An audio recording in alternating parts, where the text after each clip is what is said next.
Hola a todos, bienvenidos a mi canal de YouTube. Soy enfermera de críticos y hoy vamos a hablar de la trombosis venosa profunda.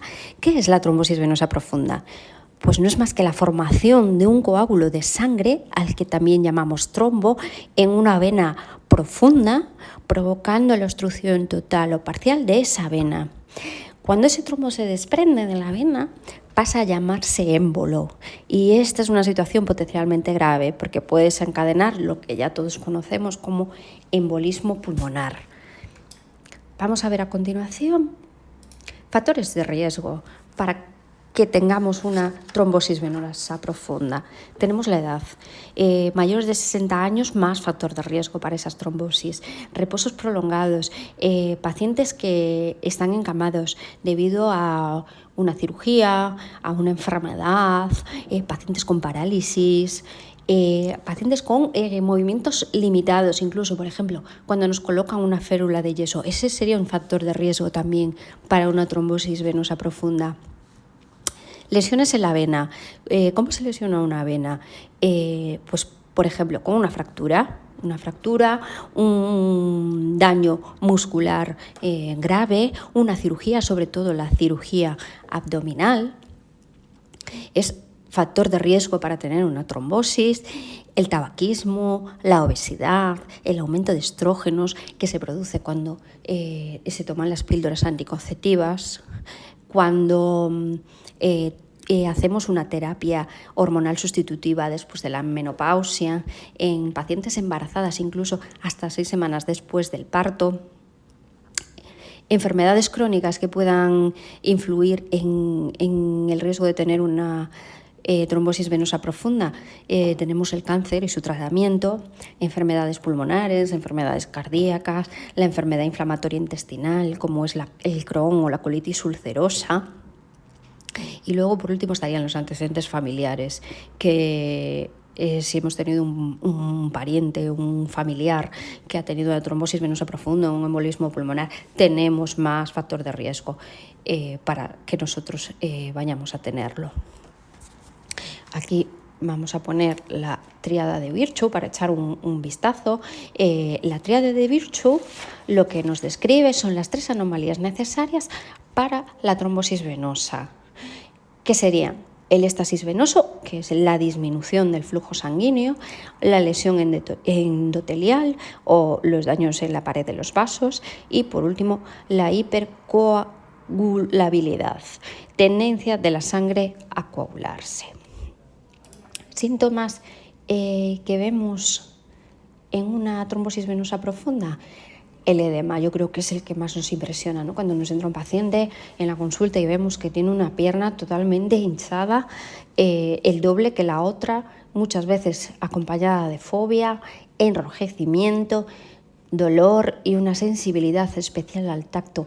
Es muy determinante de una trombosis venosa profunda, aunque el 50% de pacientes debuta sin síntomas, lo cual es mucho más peligroso porque tienen esa trombosis, no hay síntomas, no nos damos cuenta y ese trombo se desprende, se convierte en émbolo y puede viajar hasta el pulmón, cerebro, en fin, áreas distales y producir los embolismos.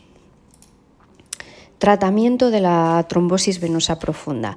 El tratamiento está principalmente destinado a la prevención de la embolia pulmonar y luego ya secundariamente al alivio de los síntomas y la prevención de las recidivas. ¿Cuál es este tratamiento? Bueno, en primer lugar, tenemos los anticoagulantes. Todos los pacientes con trombosis venosa profunda reciben anticoagulantes. En un principio, la heparina de bajo peso molecular, durante unos 5 o 7 días, seguido de un tratamiento, luego sí a largo plazo, por medicamentos por vía oral. Una anticoagulación inadecuada dentro de las primeras 24 o 48 horas puede aumentar el riesgo de recidiva o de embolia pulmonar. Los trombolíticos o fibrinolíticos. Los trombolíticos rompen los coágulos y pueden ser mucho más eficaces que la anticoagulación, pero solo en determinados pacientes, aunque el riesgo de sangrado es mayor que con la heparina. Los pacientes que pueden beneficiarse con los trombolíticos incluyen pacientes, tienen que tener menos de 60 años y con una trombosis venosa profunda extensa, con isquemia del miembro, y que no tengan factores de riesgo para desarrollar un sangrado, si no tampoco se podrían aplicar a este tipo de pacientes. Y por último, el tratamiento quirúrgico, que sería una trombectomía o una fasciotomía o ambas, para evitar las gangrenas que conduzcan a la pérdida del miembro. O después hay otro tratamiento que son los, tenemos aquí el dibujito, son los filtros de vena cava.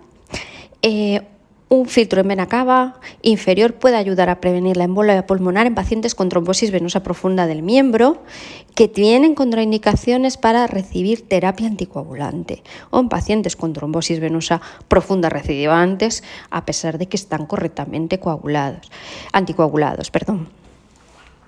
Este filtro se coloca en la vena cava inferior por medio de un cateterismo, accediendo a través de la yugular interna o la vena femoral.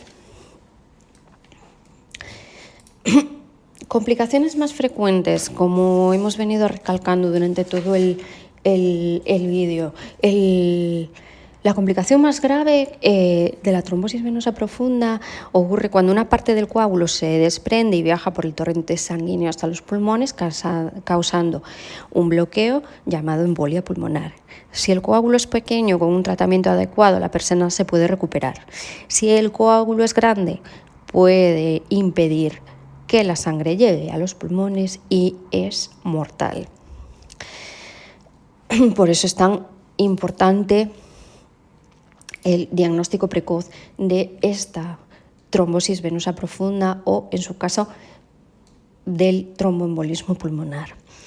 Además de este tromboembolismo pulmonar, cerca de una tercera parte de las personas presentarán complicaciones a largo plazo a causa del daño que ocasiona el coágulo en las válvulas de la vena, lo que se conoce como síndrome postrombótico.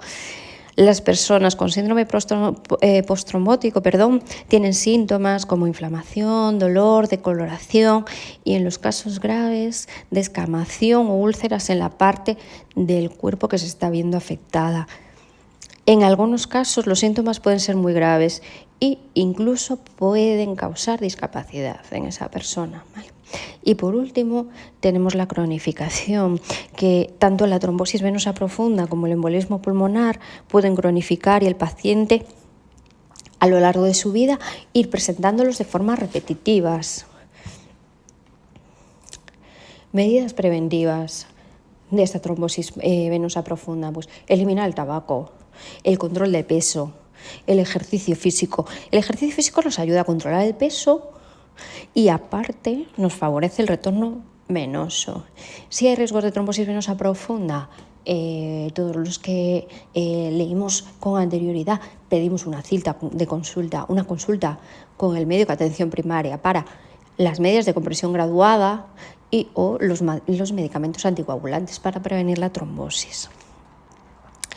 Y chicos, hasta aquí el tema de trombosis venosa profunda. Espero que os haya gustado y hasta el próximo vídeo. No olvidéis suscribiros a mi canal. Gracias.